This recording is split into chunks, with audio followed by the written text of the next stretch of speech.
AI পাঠশালার আরও একটি নতুন ভিডিওতে সুস্বাগতম জানাই। এই ভিডিওর আলোচনার টপিক হচ্ছে এইচএস ফোর্থ সেমিস্টার অর্থাৎ ক্লাস 12-এর ফোর্থ সেমিস্টার যে এক্সাম রয়েছে সেইখানে জিওগ্রাফির কোন প্রশ্নগুলি 2026 সালের জন্য খুব গুরুত্বপূর্ণ হতে চলেছে।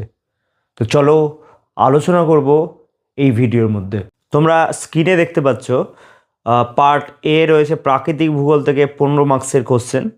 তো এখানে 5 নম্বরে একটা করতে হবে এবং 3 নম্বরে দুটো এবং 2 নম্বর দুটো। তো প্রাকৃতিক ভূগোল থেকে 15 এবং তার সঙ্গে রয়েছে তোমাদের যে মানবীয় ভূগোল সেইখান থেকে 10 মার্কস এবং পার্ট সি এ রয়েছে ভারত থেকে 10 মার্কস। তো প্রথমে আমি প্রাকৃতিক ভূগোলের 15 মার্কসের প্রশ্নগুলো আলোচনা করব। তো মান 5-এর যে একটা করতে হবে তার জন্য গুরুত্বপূর্ণ প্রশ্নগুলো প্রথমেই দেখে নেব। প্রথমে রয়েছে প্রকৃতি গঠন ও অবস্থান অনুসারে পাতের শ্রেণীবিভাগ করে সংক্ষেপে আলোচনা করো।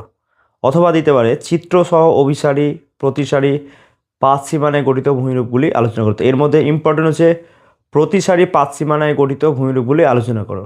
অথবা 3টি পাত সীমানাতে বিভিন্ন রকম ভূমিরূপ আলোচনা করতে দিতে পারে। ঠিক আছে, এরপরের প্রশ্ন রয়েছে হ্যারি হেসের সমুদ্রবক্ষের বিস্তার তত্ত্বের ব্যাখ্যা দাও। প্রমাণসহ সমুদ্রবক্ষের বিস্তৃতি সম্পর্কে 5টি প্রমাণ লেখো। তো এখানে এই হ্যারি হেসের সমুদ্রবক্ষের বিস্তার তত্ত্বটি খুব গুরুত্বপূর্ণ। তো এখান থেকে প্রমাণ আলাদা করে দিতে পারে বা তত্ত্বটাকে লিখে তার 3টা প্রমাণ এটা লিখতে হতে পারে। এবং 4 নম্বর প্রশ্ন যেটা ইম্পর্টেন্ট প্রশ্ন, উইলিয়াম মরিস ডেভিস বর্ণিত স্বাভাবিক ক্ষয়চক্রের বিভিন্ন পর্যায়গুলি উপযুক্ত চিত্রসহ আলোচনা করো। এবং 6 নম্বর প্রশ্ন রয়েছে ক্রান্তীয় ঘূর্ণবাতের উৎপত্তি ও বিনাশের বিভিন্ন পর্যায়গুলি চিত্রসহ বর্ণনা করে। এবং 9 নম্বর প্রশ্ন হচ্ছে জীব বৈচিত্র্য বিনাশের কারণগুলি লেখো। তো এখান থেকে দেখতে পাচ্ছ ইম্পর্টেন্ট প্রশ্ন বলছি যে পাত সীমানায় গঠিত ভূমিরূপ, এটা মোস্ট ইম্পর্টেন্ট প্রশ্ন। আশা করি এই প্রশ্নটা এবং সমুদ্রবক্ষের বিস্তার তত্ত্ব এই দুটো প্রশ্নের মধ্যে যদি দেখে যাও একটা 5 নম্বর পাচ্ছই তোমরা। বাকিগুলো দেখলেও হবে, না দেখলেও হবে, তবে এক্সট্রা তোমরা করে রাখতে পারো। এবার মার্কস 2 এবং 3 যেগুলো প্রশ্ন রয়েছে ইম্পর্টেন্ট প্রশ্ন আমি এখানে পরপর দেখাচ্ছি, এগুলো স্ক্রিনশট নিয়ে নেবে। যেগুলো স্টার দিয়েছি তবুও পড়বে, স্টার না দিয়েছি তবুও এগুলো দেখে যাবে, তবে স্টার দেওয়াগুলোকে খুব ভালোভাবে দেখে যেতে হবে। তো প্রথমেই 2 নম্বর দাগে প্রশ্নটা রয়েছে ত্রিপাত সীমানা বা ত্রিমুখী সংযোগ বা ত্রিপাত সম্মেলন কাকে বলে। আবার 2-এর দাগে প্রথমে যে প্রশ্নটা ছিল প্রতিসারী পাত সীমানাকে ধ্বংসাত্মক পাত সীমানা বলে কেন, অথবা অপসারী পাত সীমানাকে গঠনাত্মক পাত সীমানা বলে কেন। তো এই প্রশ্নগুলো খুবই ইম্পর্টেন্ট প্রশ্ন। তারপরে রয়েছে 3 নম্বর প্রশ্ন সমুদ্রবক্ষের বিস্তৃতি কী, সমুদ্রবক্ষের বিস্তৃতির 2টি কারণ, ইম্পর্টেন্ট প্রশ্ন। এবং 4-এর প্রশ্ন ট্রায়ো অফ ডেভিস এবং মরু ক্ষয়চক্রের 3টি পূর্ব শর্ত। 5-এ রয়েছে নদীর ক্ষয়চক্রকে স্বাভাবিক ক্ষয়চক্র বলা হয় কেন।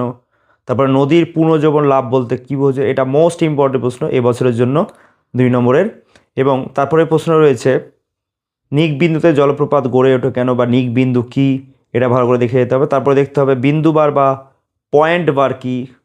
তারপর দেখতে হবে সোয়াস ও ব্যাকওয়াসের মধ্যে পার্থক্য, গঠনকারী তরঙ্গ ও বিনাশকারী তরঙ্গের মধ্যে পার্থক্য এবং কাকে বলে, এগুলো দেখে নিতে হবে। 11-র দাগে প্রশ্ন আছে সমুদ্র সৈকত বা বেলাভূমি কী, সম্মুখ তটভূমি ও পশ্চাৎ তটভূমি কী, এর পার্থক্য এটা দেখে যেতে হবে। তারপর রয়েছে স্পিড কী, পুরোদেশীয় বাঁধ কী, তরঙ্গ কর্তৃত মঞ্চ কীভাবে গড়ে ওঠে, এ সমস্ত দেখে যেতে হবে। তারপরে রয়েছে রিয়া উপকূল কী, ডালমেসিয়ান উপকূল কী, রিয়া এবং ফিয়র্ড উপকূলের মধ্যে পার্থক্য, এগুলো দেখতে হবে, বা ডালমেসিয়ান উপকূলের মধ্যে পার্থক্য।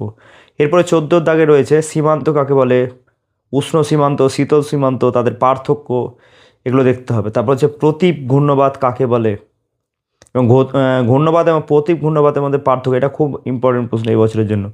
তারপর হচ্ছে কোপেনের জলবায়ুর শ্রেণীবিভাগের 2টি ভিত্তি উল্লেখ করো, বিএস ও বিডাব্লিউ জলবায়ু বলতে কী বোঝো।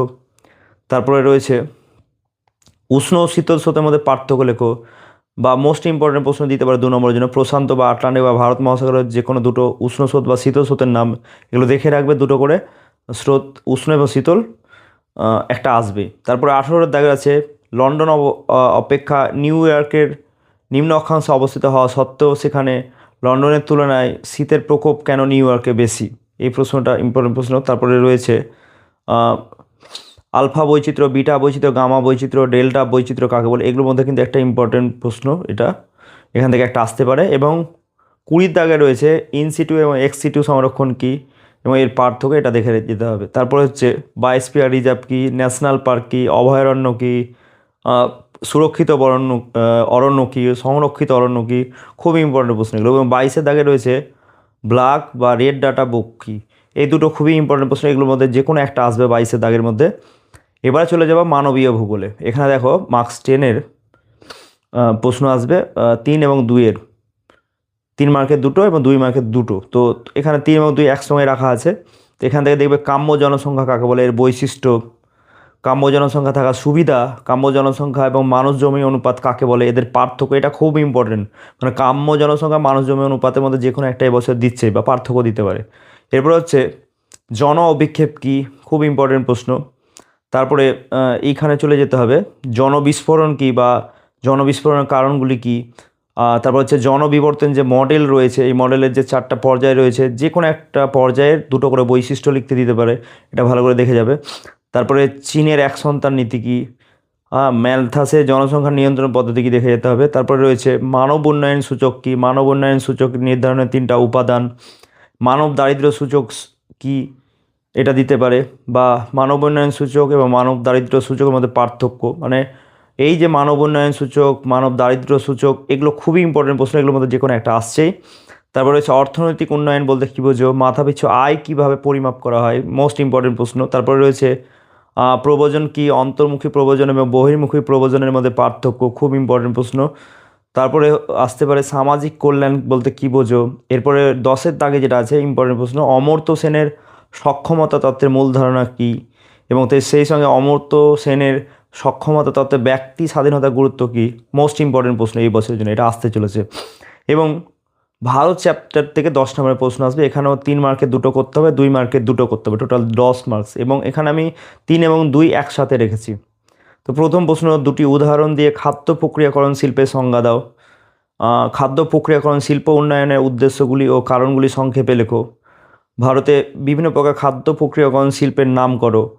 তো এইগুলো খুব ইম্পর্টেন্ট প্রশ্নগুলো দেখে রাখতে হবে। ভারতে মোটর গাড়ি নির্মাণ বা অটোমোবাইল উৎপাদন শিল্পের বিকাশের কারণ বিশ্লেষণ করো। গুরগাঁও কেন বিখ্যাত, খুব ইম্পর্টেন্ট প্রশ্ন। বা ছোটো ছোটো এক এক করে 2 আসতে পারে। ভারতের বৃহত্তম মোটর গাড়ি নির্মাণ সংস্থা এবং বৃহত্তম বাণিজ্যিক যান নির্মাণ সংস্থার নাম লেখো, খুব ইম্পর্টেন্ট প্রশ্ন। এরপরে 4-এর দাগে দেখতে পাচ্ছ ভারতের বৃহত্তম পেট্রো রসায়ন শিল্প কেন্দ্র, ভারতের পেট্রো রসায়ন শিল্পের 4টা সমস্যা দেখে রাখতে হবে, খুব ইম্পর্টেন্ট প্রশ্ন এগুলো।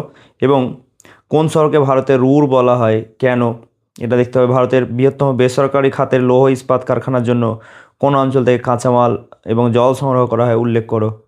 ঝাড়খণ্ডে অবস্থিত বিখ্যাত সরকারি লৌহ ইস্পাত শিল্পকেন্দ্রের নাম, এই শিল্প গড়ে ওঠার কারণ দেখতে হবে। পশ্চিমবঙ্গের কাগজ শিল্প সম্বন্ধে লেখো। ভারতের কাগজ শিল্পের সমস্যাগুলি লেখো, খুব ইম্পর্টেন্ট প্রশ্ন এগুলো। 9-এর দাগে রয়েছে সুস্থায়ী উন্নয়ন, বা ওটাকেই অন্যরকমভাবে দিতে পারে স্থিতিশীল উন্নয়ন বা সাস্টেনেবল ডেভেলপমেন্ট দিতে পারে।